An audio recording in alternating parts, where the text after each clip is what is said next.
पिढीसारख्या एका सुंदर कन्येला जन्म देणाऱ्या आपल्या सगळ्यांच्या लाडक्या आदरणीय आणि आपल्या सगळ्यांना गुरुस्थानी असणाऱ्या आमच्या बिवरकर मॅडम, प्रतिभाताई बिवरकर मॅडम, त्यानंतर व्यासपीठावर आत्ताच ज्यांनी आपलं अनुभव विश्व अतिशय सुंदर रीतीनं उलगडून दाखवलं.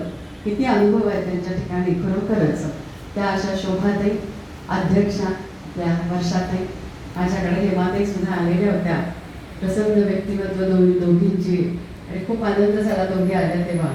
आणि जेव्हा मला फोन आला की असं स्वरूपिणी मंडळ, स्वरूपिणी म्हणजे अर्थात आमच्या बिवलकर मॅडम, आणि अनेक पुरस्कार मिळतात हो, पण पुरस्कार देणारे जे हात आहेत तेही खूप महत्त्वाचे असतात. अशा व्यक्ती गुरुवर्य असणाऱ्या आमच्या प्रतिभाताई यांच्या हातातून तो पुरस्कार मिळणं म्हणजे खूप मोठं भाग्य आहे. आज माझं हे भाग्य या स्वरूपिणीमुळं मला मिळालेलं आहे. मी अर्थात आपल्या सगळ्यांच्या ऋणात आहेच. आल्यापासूनच इतकी सुंदर बाहेर रांगोळी आहे, आल्यानंतर अतिशय उत्तम पद्धतीनं छान, म्हणजे अगदी मला असं वाटतं की आपल्या सगळ्या स्त्रीत्वाला अभिमान वाटावा असं स्वागत या ठिकाणी झालं. आणि आल्यानंतर खरंच खूप आनंदाचा, भाग्याचा असा क्षण आज माझ्या आयुष्यामध्ये आलेले असं मी म्हणेन. आणि म्हणूनच मी, कारण मला स्वरूपिणी मंडळ जे आहे त्याचा आणि माझा खूप ऋणानुबंध आहे. कारण भजनाच्या स्पर्धा मला आठवत आहे, तिथं तुम्ही खूप मोठ्या प्रमाणावरती बाहेर धो पाऊस होता, पण इथे आवाज म्हणजे बसायला जागा नव्हती. अशा वातावरणामध्ये मला वाटतं 15 ते 16 मंडळं त्या वर्षी म्हणजे ॲडमिशन बंद केलेल्या होत्या. तर अतिशय सुंदर अशा प्रकारचा प्रतिसाद स्वरूपिणी मंडळाला मिळाला. म्हणजे हे एकच, म्हणजे माझ्या मी आलेले होते, म्हणून मला अनेक तुमचे उपक्रम आहेत ते वेळोवेळी माहीत असतात. आणि एके वर्षी मला आठवतं की स्वरूपिणीचं आपलं जे दरवर्षी वार्षिक स्नेहसंमेलन होतं त्यावेळी देखील मला यायला जमलेलं होतं, मी आलेले होते. आणि मला जेव्हा जेव्हा इथं येण्याची संधी मिळते अर्थातच मला खूप आनंद होतो. आणि स्वरूपिणीचं जे काही काम आहे, मी तर म्हणेन की डोंबिवलीतलं एक डोंबिवली काय मी म्हणेन, मला असं वाटतं की ठाणे जिल्ह्यात असं म्हणेन की इतक्या महिला एकत्रित असणारं हे पहिलं मंडळ आहे. हे तुमचं माहेरच आहे हो. आठवड्यातला एक दिवस तुम्ही सगळ्याजणी आपले संसाराचे व्याप ताप विसरून तुम्ही तुमच्या माहेरी येता आणि आनंद घेता. याच्यापेक्षा आपल्या आयुष्यात आणि दुसरा कुठला आनंद असेल. आणि अनेक उपक्रम, परवाच मला वर्षात हेमाताईंनी सांगितलं की काय म्हटलं तुमचं काय काय, त्यामुळे अहो परवाच ना इकडे आपल्या रामलल्लांची स्थापना झाली, त्यानिमित्तानं आम्ही इथे छान सगळ्या महिलांनी गाणी म्हटली, त्याच्यावरती आधारित नृत्य केली. किती आपल्याला मोठं स्टेज या ठिकाणी उपलब्ध, ह्या वयामध्ये आपल्याला हे स्टेज मिळणं हे सगळ्या आपल्या दृष्टीने खरंच भाग्याचं आहे. कुठेतरी प्रत्येक स्त्रीमध्ये क्रिएटिव्हिटी असते. प्रत्येक स्त्रीमध्ये देवाने एक ॲबिलिटी दिली आहे जी ज्या 64% त्या प्रत्येकीकडे आहे. म्हणूनच मी म्हणते की हा जो सन्मान आहे तो तुमचा आहे. तुमच्यातर्फे फक्त प्रातिनिधिक स्वरूपात मी आणि शोभनादेवी इथे घेतलेलं आहे, शोभाताईंनी घेतलेलं आहे. कारण तुमच्या सगळ्यामध्ये क्षमता आहे, मग त्या वेगवेगळ्या असतील हो, पण तुम्ही सगळ्याही कर्तृत्ववान आहातच आपापल्या परीनं. तेव्हा तुमच्या सर्वांच्या वतीनंच हा सन्मान मी आणि शोभाताईंनी स्वीकारलाय. आणि अर्थातच आता प्रत्येकीला मिळणारच आहे, एक वेळा तरी येणारच आहे तुमच्याकडे. आता स्वरूपिणीने ह्या वर्षीपासून मला खरंच इथे आल्यावरच कळलं की ह्या वर्षीपासून सुरुवात केली आहे प्रतिभाताई. मला खरंच माहित नव्हतं आणि मला खूप आनंद झाला की अरे कुठलाही आमचा परिचय वगैरे तर जेव्हा आपल्याला विचारलं जातं पुरस्कार तेव्हा सगळे बायोडेटा वगैरे आमचे जमा करावे लागतात. मी कुठंही आजपर्यंत दिला नाही तो भाग वेगळा की मला असं आवडत पण नाही. तर असं काही न देता तुम्ही केवळ आमच्या दोघींचं सगळीकडचं काम बघून तुम्ही आमची निवड केली. आणि ती ही निवड कशी, एक सामाजिक आणि एक सांस्कृतिक, दोन वेगळी क्षेत्र करत त्या दोन्हीमध्ये तुम्ही असं दिलेलं आहे. आणि हा मला खरंच खूप आनंद झाला की कुठलाही लेखी काही न देता तुम्ही आमची या ठिकाणी निवड केलेली आहे आणि हा सन्मान तुम्ही आम्हाला दिला. अर्थात ऋणात आहेच आम्ही तुमच्या आणि पुढेही राहणार आहे. आणि खूप जे जबाबदारी आहे. आणि मगाशी बिवलकर मॅडमने सांगितलं की खरंच आता मला सुद्धा 69 आहे, किती घ्यायचे बस झालंय आता. आणि आम्ही नाही म्हटलं की आणि कुणाला तरी मिळेल ना, हो म्हणजे त्यांचं नाव येईल ना, ओके. तर म्हणून म्हटलं की आणि पण स्वरूपिणी म्हटल्यावर माझा कुठेतरी हळवा कोपरा जागा झाला आणि म्हटलं नाही, प्रतिभाताई आहेत, आपल्या गुरु आहेत, आपण नाही म्हटलं नाही. मला माहिती आहे की ठिकठिकाणी त्या खूप कौतुकाने आपली नावं, जे कोणी काम करतं त्यांची नावं त्या 4 ठिकाणी घेत असतात, हे आपल्या कानावर येतं. तेव्हा अशांच्या हाते सन्मान मिळणं हाच खरा मोठा सन्मान आहे असं मी समजते. आणि खरंच आता महिला दिनाच्या निमित्तानं हा सन्मान झालाय. आपल्या सगळ्यांना माहिती आहे की सावित्रीबाई फुले यांचा वारसा आज आपल्या सगळ्या महिलांना लाभलेला आहे. राजमाता जिजाबाई जनाई मुक्ताई भरणाई विदुषी अर्थातच पंडित रमाबाई या पहिल्या महिला डॉक्टर आनंदीबाई जोशी यांचंही आपल्याला नाव माहिती आहे. अशा अनेक कर्तृत्ववान स्त्रियांची परंपरा आपल्या महाराष्ट्राला लाभली आहे. आणि विज्ञान साहित्य कला क्रीडा राजकारण समाजकारण शिक्षण, थोडक्यात जमीन ते आकाश अशी उंच भरारी आज असंख्य कर्तबगार महिलांनी घेतलेली आपण वेळोवेळी वाचतो, अनुभवतो.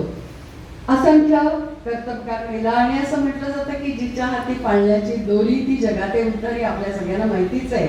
तेव्हा स्त्रियांनी अनेक क्षेत्र ही पादाक्रांत केली आहेत. स्त्री ही जगातील सर्वात सामर्थ्यवान शक्ती आहे. स्त्रीची ही सगळी जी महती आहे, तिच्याकडील प्रेमाची जी संजीवनी आहे, ती तिच्या त्यागामध्ये दडलेली आहे. स्त्री ही अनादी काळापासून पृथ्वीवर संचारणारी एक अद्भुत शक्ती आहे. भगिनीनो, हजारो वर्षापूर्वी मनुष्य प्राणी हा प्राण्यांमध्ये कळपात राहत होता, तेव्हा त्या कळपाची देखील प्रमुख ही स्त्रीच होती, हे लक्षात घ्या. आपण वाचलंही असेल कदाचित. तर असं पुरुषांमध्येही म्हणजे पुरुषांनाही मागे टाकेल असं तिचं कर्तृत्व असतं, अगणित क्षमता तिच्याकडे असतात. आजही आपण तिच्या क्षमता बघतो की अगदी धावत पळत ट्रेन गाठणं, गर्दीच्या ट्रेनमधून नोकरीला जाणं आणि घरी आल्यावर अर्थातच पदर खोचून ओट्याला भिडणं. नोकरी आणि घर ही तारेवरची कसरत ह्या स्त्रिया सगळ्या करत असतात. 16व्या शतकातल्या स्त्रीलाही चुकलेलं नव्हतं. हो, आपल्या सर्वांना हिरकणीची गोष्ट माहिती आहे. हिरकणी गवळण आपल्या तान्ह्या बाळाला ठेवून दूध पोचवायला जात असते, ही गोष्ट सगळ्यांना माहिती आहे. पण मला परत एकदा इथे सांगितल्याशिवाय राहत नाहीये. आणि परतायला अर्थात तिला उशीर होतो, गडाचे दरवाजे बंद होतात. तेव्हा बाळाच्या ओढीनं त्या काळा कुट्ट्या अंधाराला पण ती न जुमानता अत्यंत अवघड कडा पार करते आणि येते. आता हे तिला धैर्य कुणी दिलं? हो, तर अर्थातच सामान्य स्त्रीमध्ये सुद्धा एक हिरकणी ही दडलेली असते. आजही तो कडा हिरकणी पुरुष नावानं त्या नोकरदार स्त्रीला जणू सलामी देत उभा आहे. आपण कधी गेला तर आपण बघितलंही असेल सगळ्यांनी. पाळासाठी जीव धोक्यात टाकणारी ही हिरकणी असो किंवा एखाद्या मल्टीनॅशनल कंपनीतली उच्च पदस्थ आधुनिक हिरकणी असो, तिच्या आयुष्यामध्ये बऱ्याचदा असे प्रसंग येतात. नोकरदार इथे महिला असतील तर त्याला माहिती आहे की ज्यावेळी कर्तव्य आणि भावना या दोन्हीही पणाला लागतात आणि अर्थातच त्यावेळी भावनेपेक्षा कर्तव्य श्रेष्ठ असं आपण मानतो. Duty is more important than emotion. कधी कधी बाहेर पडायची वेळ येते घरातून नोकरीसाठी आणि घरी बाळाला बरं नसतं आणि ऑफिसमध्ये पण कुणीतरी उच्च पदस्थ अधिकारी ऑडिटला येणार असतो, तेव्हा आपण कशाला महत्त्व देतो? हो, आपल्या ड्युटीलाच देतो ना. मग असा विचार करणारी कोण असते? तरी महिलाच असते, स्त्रीच असते. आणि अशाच एका झुंजार राणीनं हे जे राणीपण आणि मातृत्व आहे ते दोन्ही जपलेले आहे. मग अशीच इतकं सुंदर इथे स्वागत गीत झालं, त्याच्यामध्ये सगळ्या महिलांचं कर्तृत्वाचा पाढा या स्वागत गीतातून फार सुंदर ते स्वागत गीत झालं. म्हटलंही तुम्ही छान आणि त्याचा अर्थ तर अतिशय सुंदर होता. म्हणजे त्याच्यातूनच सगळ्या महिला दिनाचं सार त्या स्वागत गीतामध्ये तुमच्या आलेलं होतं. तेव्हा मेरी झाशी नाही दूंगी असं म्हणणारी झाशीची राणी, दामोदर आपला दत्तक पुत्र असला तरी आई पण दत्तक नव्हतं हो तिचं. तर झाशी आणि दामोदर दोन्ही ब्रिटिशांच्या हाती लागले म्हणून तिने शेवटच्या श्वासापर्यंत ती लढली. आणि आई पण निभावता उभ्या अगदी तरुणपणी म्हणजे लढत 23व्या वर्षीच त्या रणांगणावरती त्यांना हुतात्म्य आलं. आपल्या सगळ्यांना ही गोष्ट माहिती आहे. आजही अनेक झाशीच्या राण्या नौदल, वायुदल सेवादल, पायदल आणि अनेक ठिकाणी आपल्या भारत मातेची तितक्याच खंबीरपणे सेवा करतायत. तुम्ही 8 मार्चचा जर पेपर काढला तर तुम्हाला लक्षात येईल की किती पद्धतीनं किती महिला ह्या कार्यरत आहेत आणि त्यांचे कुठे कुठे त्यांच्या कुठल्या कुठल्या कार्यासाठी सत्कार झालेले होते हे आपण सगळ्यांनी वाचलं. व्हॉट्सअप तर भरूनच येत होतं 8 मार्च. हल्ली खूप ते माध्यम झालेलं आहे. तेव्हा स्त्रीत्वाचा ह्या पैलूलाही अर्थातच पण नतमस्तक आहोत. आपल्या सगळ्यांना किरणजी बेदी यांचं नाव माहिती आहे, मीरा बोरवणकर यांचंही नाव, हे सगळी स्फुरण देणारी आपली नावं आहेत आणि यांचाही हा प्रवास हा सोपा नव्हता. अनेक वादळं त्यांच्या ह्या कार्य करत असताना आलं. तुम्ही जर किरण बेदी यांचं आय डेअर नावाचं पुस्तक वाचलं असेल तर तुमच्या लक्षात येईल की तुरुंगाच्या तिथे त्या अधिकारी होत्या आणि त्यांना किती गोष्टींना सामना, त्याचं जरूर वाचा, हे पुस्तक खूप छान आहे. तेव्हा असा सामना करण्याचं, अनेक दिव्यातून जाण्याचं सामर्थ्य आणि अनेक वादळं शमवण्याचं सामर्थ्य हे नक्कीच आपल्या स्त्रीमध्ये असतं. त्या परिस्थितीतही त्या स्थिर राहिल्या, निश्चल राहिल्या.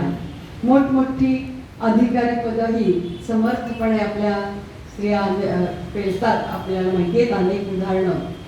आपल्या भारताच्या माजी पंतप्रधान हिंमतवान होत्या इंदिराजी गांधी आणि आता आपण बघितलं तर आपल्या सीतारामन, त्याही ज्या पद्धतीने बोलतात संसदेमध्ये आणि काय पद्धतीने तिने तो अर्थसंकल्प मांडला. आपण सगळे त्याचे साक्षीदार होतो. सिंधुताई सपकाळ आपल्यात नाही आहेत, पण त्यांनी जे काम करून ठेवले तेही आत्ता अजून सुरू आहे.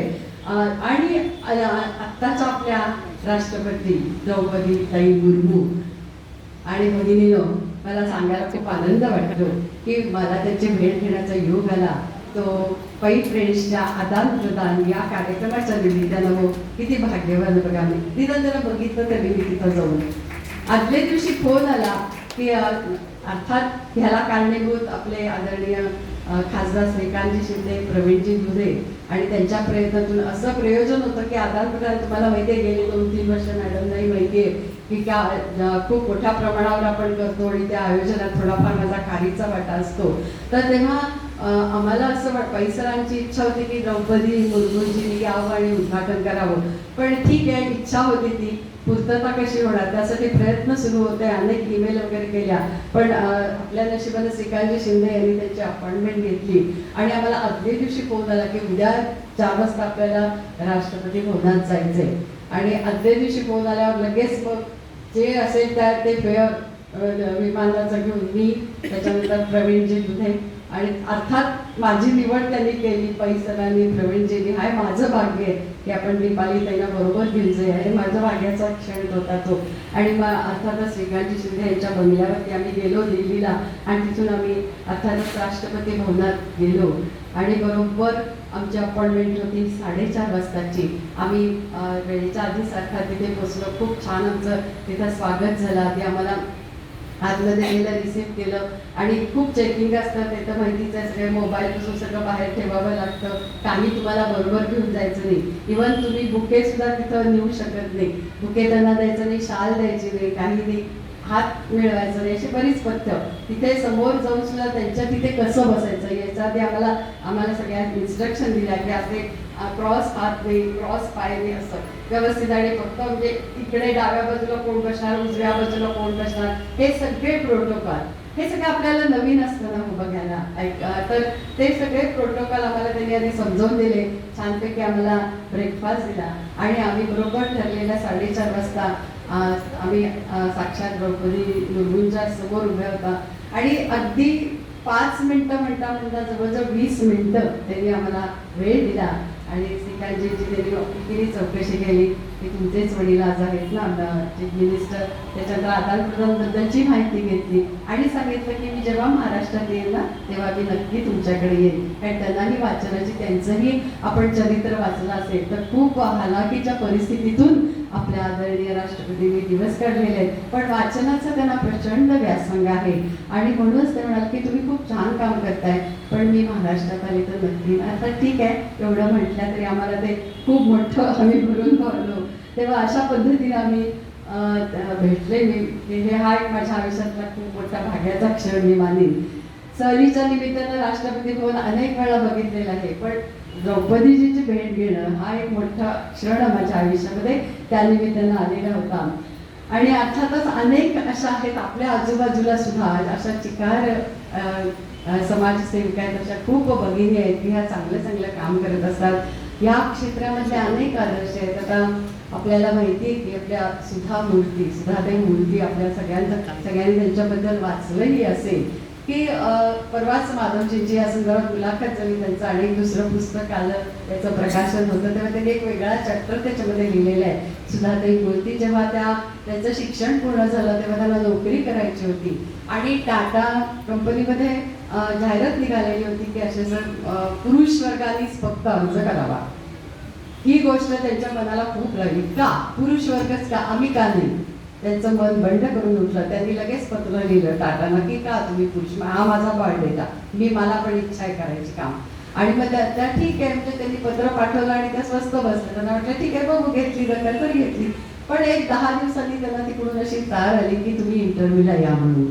आणि मग त्या ठिकाणी त्या इंटरव्ह्यूला त्यांच्या मैत्रिणींनी म्हणजे त्यांची खूप किरकिर, जाग म्हणजे पुण्याला इंटरव्ह्यू आहे ना, जर 4-5 साड्या चांगल्या घेऊन ये आणि दे म्हणे आम्हाला घेऊन. तर अशी त्यांची थोडीफार म्हणजे चेष्टा केली की असं इतकं आलं की पुरुषांनीच फक्त इथे अर्ज करायचं, तू कशी जाणार तिथे, तुझा म्हणजे तुला कशी नोकरी मिळणार असं. त्यामुळे बघू तरी म्हणे, जाऊ तरी मी येते म्हणून त्या ठिकाणी गेल्या आणि जवळजवळ 5 ते 6 लोकांचं पॅनल त्या ठिकाणी होतं. अनेक प्रश्न त्याला विचारले आणि अर्थातच काय ग्रेटच व्यक्तिमत्व आहे सुधाताई, म्हणजे सुधाताई मूर्ती. आणि मग त्यांनी सगळ्या प्रश्नांची समाधानकारक उत्तरं दिल्यावरती नंतर त्यांना कुठे आपल्याला पण नाही, त्यांना आला नाही म्हणजे परत तार आली की तुम्ही यू आर सिलेक्टेड म्हणून. आणि मग त्यांनी विचारलं की असं का तुम्ही लिहिलं की फक्त पुरुषांनीच अर्ज करा. त्यांनी सांगितलं की अहो तुम्ही स्त्री आहात आणि शॉप फ्लोअरवरचा तुम्हाला तो अनुभव कसा, म्हणजे तिथं काही हेवी मशिनरी असते ते सगळं उचलणं करणं हे स्त्रियांना झेपेल. त्यामुळे नाही, तुम्ही आम्हाला अनुभव दिल्याशिवाय आम्हाला कसं कळणार, तुम्ही आम्हाला अनुभव द्या ना, मग कळेल ना आम्ही समर्थ आहोत की नाही. ते अनुभव तरी द्या ना, त्याच्याशिवाय आम्हाला कसं कळणार आहे. तर अशा पद्धतीनं त्यांनी खूप चांगल्या पद्धतीनं तो सगळा इंटरव्ह्यू हँडल केला. त्यांना नोकरी मिळाली आणि तेव्हाच त्यांना परदेशी पण जायची संधी आली. पण त्याच्या वडिलांनी सांगितलं की तू ये, जवळजवळ भांडून मिळवलेली आहेस नोकरी, तेव्हा तुला इथे प्राधान्य दिलं पाहिजे, तू थोडे दिवस का विना तू इथं नोकरी करायची.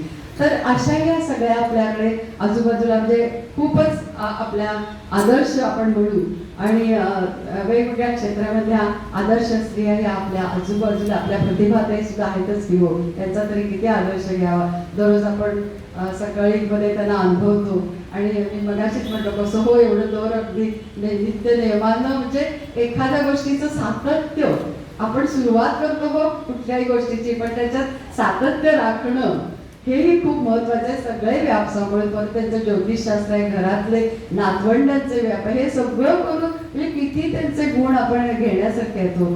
खूप म्हणजे अभिमान वाटतो एक स्त्री म्हणून नक्कीच. अशा अनेक अनुभव, आणखीन एक अनुभव मला या ठिकाणी शेअर करायचा की म्हणजे आपल्या स्त्रियांच्या बाबतीतलाच की आता मध्ये आम्हाला अहमदाबादला जाण्याचा योग आला. तुमच्या सगळ्यांना माहिती आहे आरती मुनीश्वर एक पात्री करतात, तर तिथं त्यांना हिंदीतून अहिल्या करायच्या होत्या. आणि मग त्यांनी आणि तो जो कार्यक्रम होता तो राष्ट्र सेविका समिती तिकडे जे आहे अहमदाबादची, तर त्यांनी ठेवलेला होता. आणि त्या ठिकाणी काम करणाऱ्या ज्या संध्याताई टेपरे, आमची उतरायची व्यवस्था कुठल्याही हॉटेलमध्ये वगैरे नव्हती, तर त्या ठिकाणी एक 3-4 असे मोठे ब्लॉक होते आणि त्याच्यामध्ये आमची एका खोलीत व्यवस्था अतिशय उत्तम. आणि तिथे जवळजवळ 15 ते 20 मुली पूर्वाचल म्हणजे ज्यांच्या कुटुंबाचं उत्पन्न फक्त वार्षिक 5,000 आहे, तर अशा सगळ्या मुलींना घेऊन म्हणजे त्या संध्याताई असा शोध घेतात सगळीकडे. अशा खूप म्हणजे अत्यंत गरीब परिस्थितीतल्या ह्या सगळ्या मुली, तर त्यांना आणून तर त्यांचं शिक्षण ते सगळा तो खर्च राष्ट्र सेविका समिती संध्याकाळी टेपरे म्हणून नाव तुम्ही ऐकलं असेल. आणि खूप चांगल्या मुली, इतक्या छान त्याच्यावरती संस्कार होते. मोबाईलने टी व्हीने आपापली कामं नित्यनियमानं आम्ही गेल्यावर आमची सगळी सेवा, अगद्या बॅगा उचलणं वगैरे, प्रत्येकजण आपापल्या कामात अगदी छान व्यवस्थित सगळी कामं, घरातली सगळी कामं, अगदी भांडी घासल्यापासून आणि उत्तम पद्धतीनं, म्हणजे कोण इंजिनियरची पदवी घेतो, तो कोण डॉक्टरची, कोण फिजिओथेरपीची, अशा मुली पूर्वाचर्चा त्यांनी त्या ठिकाणी 15-20 हा आदर्श नाही का हो, त्या संध्याकाळी टिपरे म्हणजे ज्यांच्यावरती आम्हाला कळलं की कोविडमध्ये खूप मोठं संकट कोसळलं, एकामागोमाग एक त्यांची बहीण गेली, त्यांची वहिनी गेली, तरी पण त्या तिथे गेल्या, त्यांचं सगळं जे काही आहे ते कर्तव्य केलं आणि परत बॅक टू आपल्या कामावरती. एवढा मोठा आदर्श आपण समाजात बघतो. तिथंच 81 वर्षाच्या एक आम्हाला महिला भेटल्या, 81 वर्ष 81, अजूनही सगळा भारत पालथा घालतायत याच कामासाठी की वेगवेगळ्या ठिकाणाहून अशा मुली किंवा स्त्रियांचा शोध घ्यायचा, त्यांचं चरितार्थाचं साधन त्यांना निर्माण करून द्यायचं, मुलींची शिक्षणं करायचे अशा पद्धतीनं. म्हणजे ह्या सगळ्या किती समाजामध्ये आज असा आदर्श नक्कीच आहे. आणि हे सगळं विश्व आपल्याला अनुभवायला मिळतं अर्थातच बाहेर पडलं की. त्यानंतर आता थोडं माझ्याबद्दल मी काय फार बोलणार नाही, कारण माझ्या परिचयामध्ये सगळं आलेलंच आहे. तेव्हा हे सगळं करत असताना सांस्कृतिक क्षेत्रामध्ये जवळजवळ 40 आज इथे त्याला सांगायला आनंद होतो की माझी श्री कला संस्कार याची धुरा सांभाळणारी इथे अध्यक्ष आत्ताच मगाशी ज्योती आलेली आहे. 40 वर्ष मुलांसाठी काम मी केलं आणि नंतर ही जरा सक्षमपणे ही पण एक अतिशय म्हणजे खूप काम करणारी, धडाडीचं नेतृत्व असणारी अशी ही माझी ज्योती आहे, ज्योती दाते. आणि आता ही सगळी टीम माझी जी आहे ती खूप छान काम करते. म्हणून मग मी बाकी आता साहित्य परिषदेचं काम आहे माझं, भक्तिगीत मंडळ तुम्हाला तर माहितीच आहे. काल संध्याकाळी 7:30 वाजताच आम्ही गुहागरला एक मोठा कार्यक्रम करून आलो, परवा गेलो आणि काल आलो.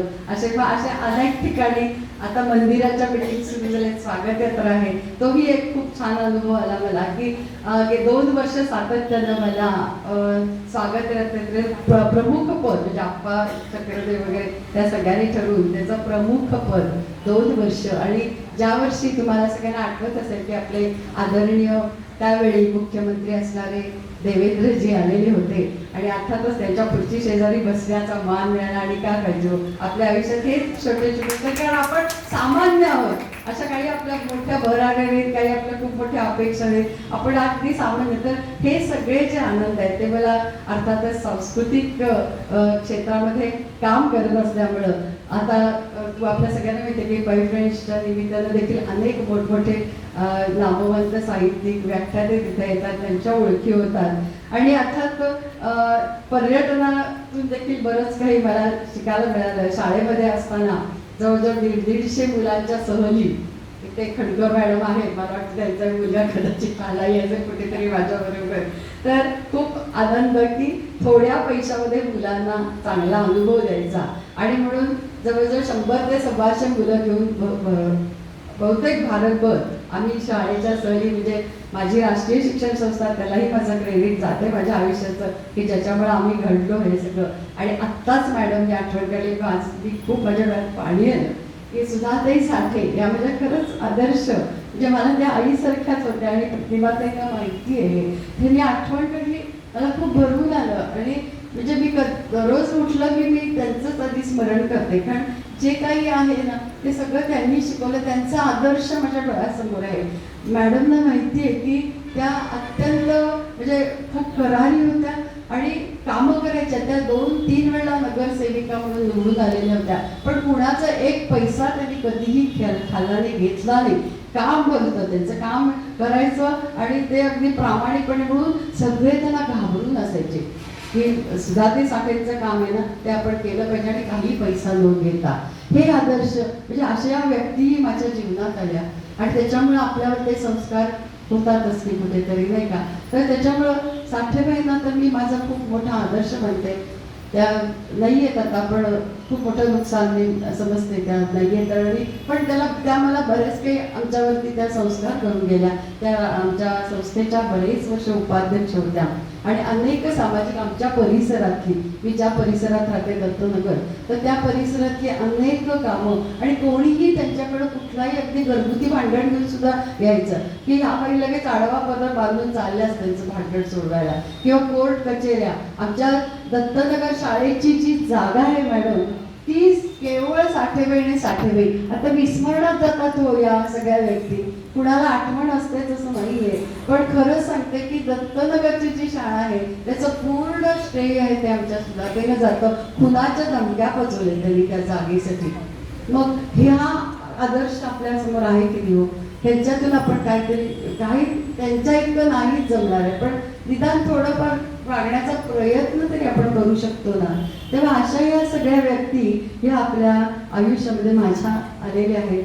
नलिनीताई जोशी, सिमंतिनी मंडळाचा उल्लेख झाला, आत्ताच त्यांचा 1 वर्षाचा स्मृतिदिन झाला, पण परवाच अगदी मागच्या रविवारी.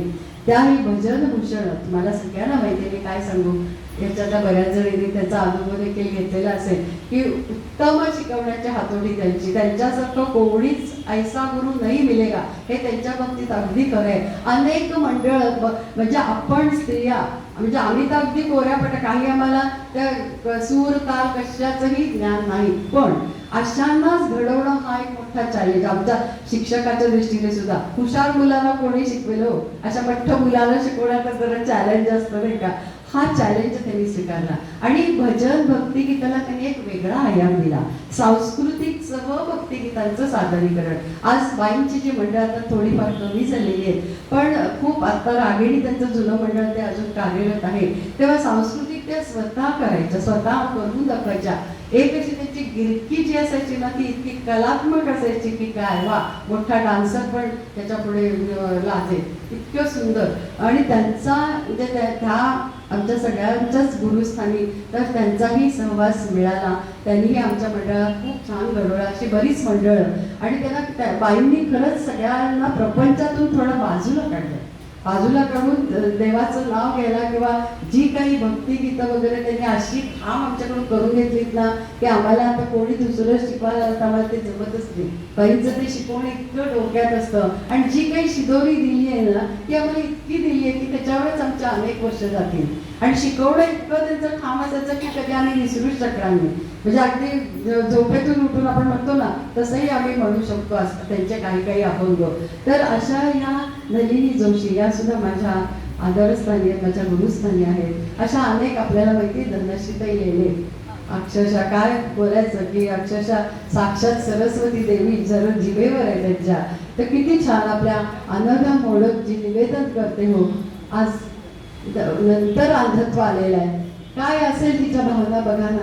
पण जाणवतं का हो, निवेदन करत असताना आपल्याला कुठेतरी वाटतं का हो की अंध आहे म्हणून, किती डोळसपणे ती निवेदन करत असते.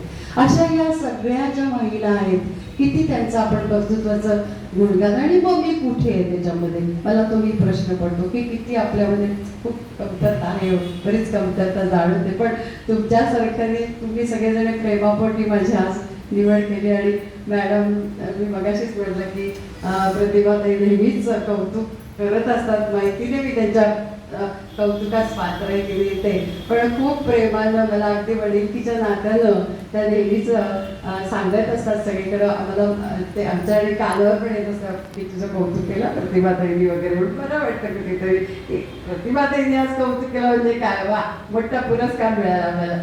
तर असे हे सगळे माझ्या आयुष्यात आलेले चांगले चांगले क्षण आहेत.